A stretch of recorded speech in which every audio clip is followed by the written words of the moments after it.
How are we getting on, folks? Something a little bit different now tonight. I know an awful lot of people would be probably wondering where the tip videos are and different things like that. And I know an awful lot of my following are of the punting community, let's just say. But I've just decided I wanted to do something a little bit different. I've well, look, there's a small select few that know exactly what this is all about. There's a small, well, there's a fairly large scale amount of people that would know that I've my own brood mare, which I will show you now in a few minutes. Um, but I wanted to do something a little bit differently. I haven't seen too many of these sorts of videos. I haven't seen too many people doing the likes of this. Basically, what I am hoping to start with this very video itself is a bit a sort of like a documentary series, following myself and the broodmare, and just recording our own journey. Now, not just say to promote the mare herself or the offspring or whatever it is like this, um, but I think it goes without saying in recent times, racing and in particular Irish racing, it's taken a bit of a beating there in the last 4 or 5, even 6 months now at this stage. Um, I wanted to take the opportunity and the opportunity that I do have to be able to promote how well looked after the majority of mares, geldings, whatever they are, thoroughbred horses that have been retired are in this country to date. There's an awful lot of taboo and false accusations going around that they get sent off here, there, and everywhere, and all these awful places after their careers are over. But the majority, and I really do mean the majority of these horses are very well kept, very well looked after. I have a couple of photos I want to show you of the mare herself, just to show how well looked after she is and how well developed and everything else she is. But this is just going to be something that's going to be a bit of a journey. Look, at it's my first season as a licensed breeder. I only have the one mare. She's cheap and cheerful, but she is a little superstar here, here in our little village. But she really is a thing of gold in my eyes, and she is. Look at she. An awful lot of people would be saying that she is very cheap and cheerful, and she's not going to really amount to anything. But I always went by the saying, if you start off with nothing, you've nothing to lose. And this is exactly where I see things going. I'm going to basically, the name of the game is breeding on a budget. It's basically trying to stamp your mark and stamp my own, put my own stamp on things in the industry without having to spend money that I don't have, basically. And I'd like to be able to bring you all on the same journey and just open up a few closed eyes as well for those who might think that racehorses, that this totally nonsense view that racehorses have no life after racing, which I can assure you they certainly do. Well, she certainly does anyway, this mare of mine. I just want to show you the day that we bought her and just to show you how well she looked. Um, Now you can see here she's so well developed. She's very chubby, very fat.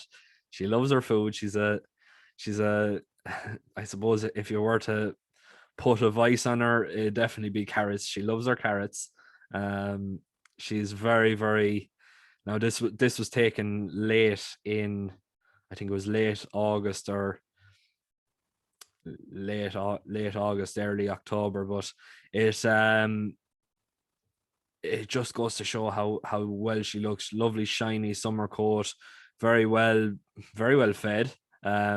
Very nicely built. I love the sort of the rectangular profile of her. say she's very well developed in her shoulders and her hindquarters and everything else like that.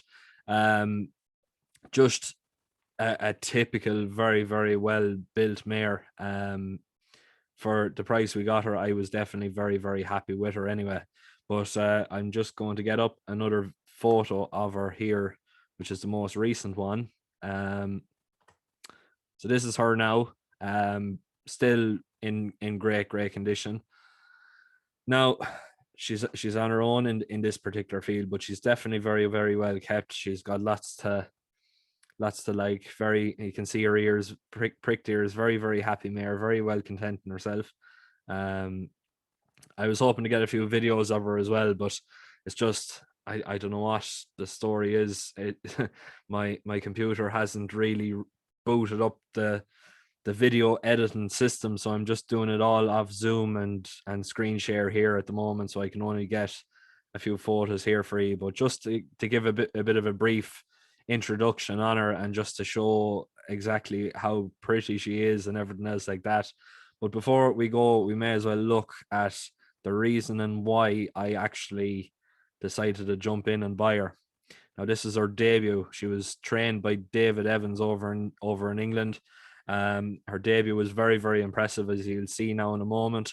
But look at realistically, she was definitely seen to be some sort of a star anyway. She was bought as a yearling for 20,000, bred in Nocturne Stud, which I'm nearly certain is in Limerick, if I'm not mistaken. Now, I could be totally wrong. If people know where Nocturne Stud is and I have it wrong, please do get in the comments below. But just give you a brief introduction to see how talented I thought this mare was. This is over 5 furlongs. You'll see for yourselves now in a second.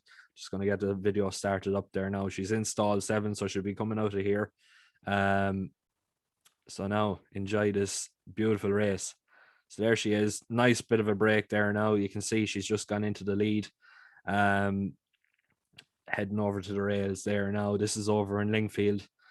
Taking on there for the lead. Now it was going a fairly good pace. So you can see all the ones there in behind. They're fairly well strung out already. You can see her here coming around here now. And for me anyway, this part here was the most impressive. Just coming around the final 2 bends, a bit of a slingshot in Lingfield. As you can see, very, very well strung out. There's about 20 lengths first to last. That's her there in front. This is where I was really, really taken aback by. Here she is, slingshots around the bend. Immediately she goes 5 lengths clear. And from there on then, she just kept galloping all the way up to the line. She finished off at a very, very nice time. I think it was in around 58.9 seconds, 58.9 seconds, 59 seconds, in around that. Fairly decent time for a first time out over 5 furlongs. You're talking in around 11, 12 seconds per furlong. Standard enough for a reasonable run race. And it just really, really took me aback really at the end of the day. Now, this one here is one that I really want to start looking into. This was her second race, and she was fairly well supported that day. She was into 5-4 favor, but the horse she finished second to, she was only a length and a half down to Muckmel. Now, if we go in here, you can see Muckmel. I'm not 100% sure if I have the screen share up. Just going back into Zoom now again. Bear with me, folks. Where is it? Muckmel. Here we go. So this is Muckmel. 37,000 in prize money.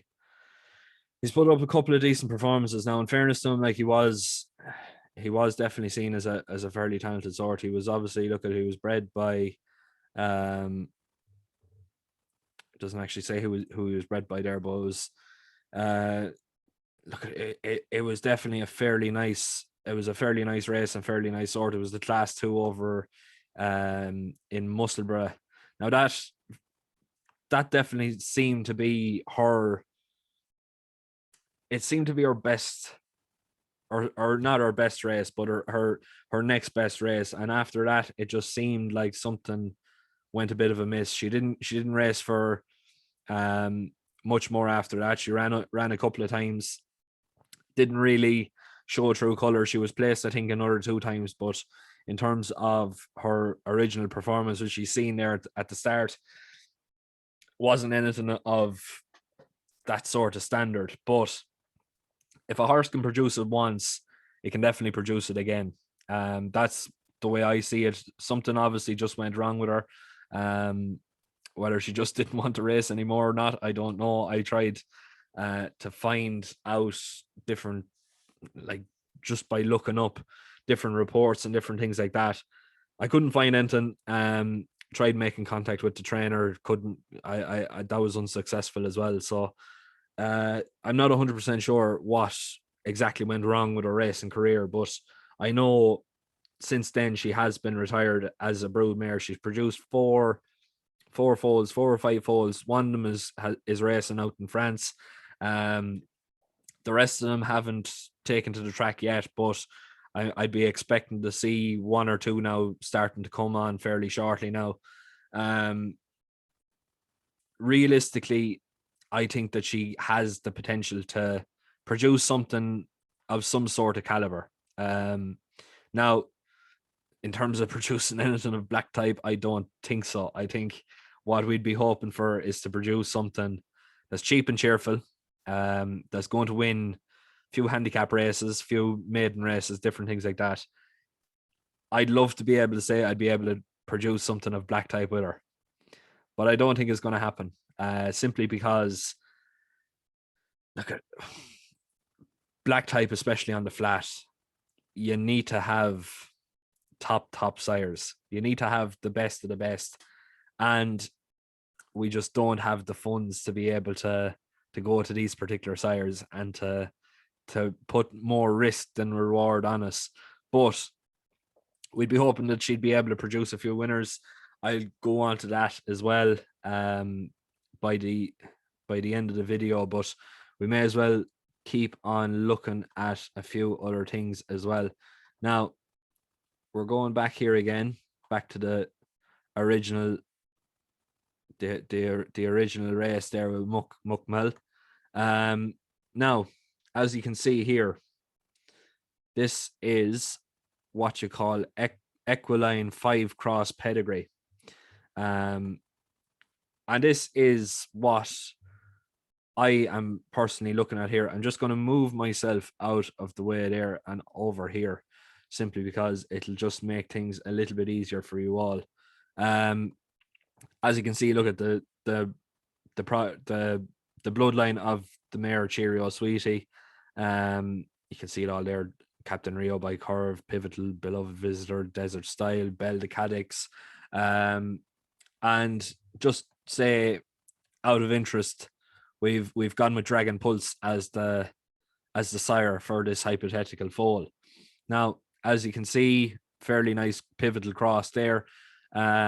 Should realistically produce something of some sort of standard. Now, Dragon Pulse is in the National Stud and is a covering fee of €2,000. For that, I think it's a pretty decent overall profile. When you look at the dosage index, the statistics, the overall facts and figures of the bloods and what they match up to, it's cheap and cheerful, but it works. And I'm just going to show you another one here that I just picked off the top of my head with Blue Point. Now, Blue Point is a sire and is a sprinting sire for €45,000. Just to go by comparison with the big bucks and the cheap and cheerful. Now, going down to the dosage index. Now, I know the crosses there are very, very nice and all that, but the dosage index, the bloods, it's very, very similar to Dragon Pulse, who is €2,000 compared to €45,000. Now, I don't know. Dosage index is 2.2, and the center of distribution, which is the I suppose the leaning factor towards speed or stamina. We want speed. We want the plus figures, plus 0.38 compared to Dragon Pulse, 1.86 to plus 0.3. In my opinion, Dragon Pulse is definitely the sire to go to. Now you look at, I'm actually going to go back to Dragon Pulse and you'll see the statistics here below. All right, Dragon Pulse. So he's produced 437 foals. 290 of them have started, so 66% starters. And out of those, 144 have been winners. So in my opinion, and that's my opinion only, Dragon Pulse is definitely one of the more prolific sires in terms of producing runners to winners. You have 66% runners and 33% bred horses to winners, which in my opinion is very, very interesting.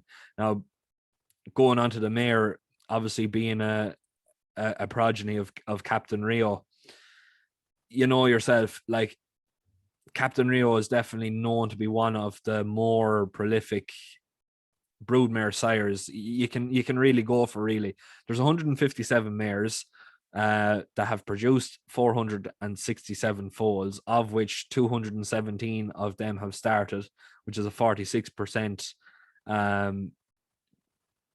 46% of the foals to starters, and then of the winners then is 108 winners, so 23% runners to winners, or even foals to winners, you could say, which in my opinion anyway is definitely, it's exciting.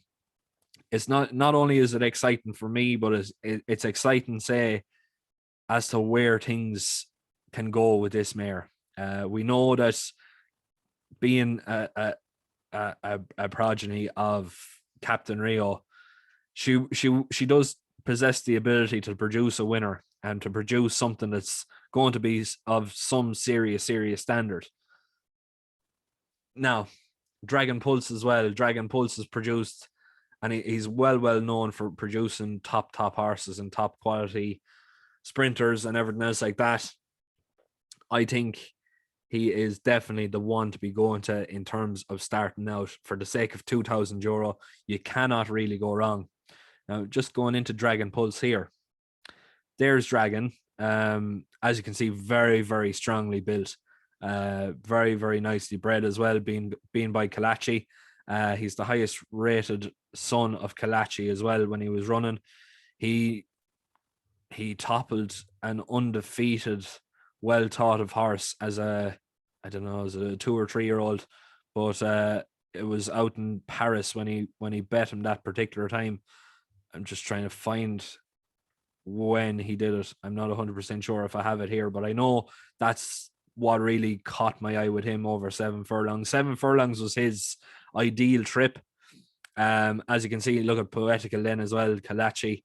Kalachi being a son of Pivotal as well, which is why I was really liking the Pivotal cross with my mare. €2,000 there for this year. I think it's a bargain, an absolute bargain, for the amount. Look at the statistics, the statistics here. Look at proven value, impressive 2-year-olds season, including Jewel Stakes winner, Wealth of Love Stakes placed, Almahera. 2-year-olds in training with Johnny Murta, Tom Dascombe, and Michael Dodds. 41% winners to runners in his lifetime. Unbelievable. Dragon Pulse produces sharp 2-year-olds, great strike rate. Light My Fire is a good black type example. Ed Sackville, which is a quote from Ed Sackville. But that's basically it. That's the start of it, and that's basically where I'm hoping to go. I'm trying to think, is there anything else that I need to show you or need to talk to you about? I don't think there is. I'm just going to stop the screen there now. But look at, I'm going to leave it there. Look at, I'm not 100% if there's going to be too many people getting behind this or not. I hope there would be. I hope this is going to be something that's going to be enjoyable for not only the punting aspect of the industry and the ones that possibly need their eyes open in terms of how well treated horses actually are in the industry, and to realize that horses are more than, I suppose, a ticket to wealth in many owners' eyes. They are definitely a massive, massive part of every owner's life, and different. Like it's definitely something that really pulls my heartstrings anyway, to see so many people come up with the wrong thought aspect of the way the industry works. It's full of owners who love their horses, and that's exactly what I want to try and get out of this, to try and promote that, and trying to open up, as I say, closed eyes in terms of what people see the industry as. But look, I'm going to leave it there. Please make sure to keep liking, sharing, and subscribing. I will start up a playlist for these particular videos. If you want to go back and look at videos that I've done in the past, or if I want to go and look at maybe, say, the journey going through, if you're a late comer, I'm going to set up a playlist there as well. So if you want to just follow that, by all means, it's greatly appreciated. If you have any advice, if there's any breeders or owners or trainers or anything like that out there, if you have any advice, I'm a first season breeder. I'm not going to lie. I don't know a hell of a lot, but I am definitely open to serious uh well, I'm open to different opinions and different thought aspects of the industry and everything else like that. But look, if you enjoy the content, please make sure to keep liking, sharing, and subscribing. We're getting very close to 500 subscribers now, so if we can get to 500 mark now by, I said 1,000 by June, but if we can get to 500 by June, I'd be doing fairly happy with that. And I hope to do this on a regular basis now, maybe something like once a month, twice a month, just to, you know, keep you all updated, and keep, I suppose, keep things taking over, and keep the channel growing and everything else like that. But look, I hope you all enjoyed it anyway, for what it's worth, and I hope you're all going to join me on my journey as a producing as a racehorse breeder.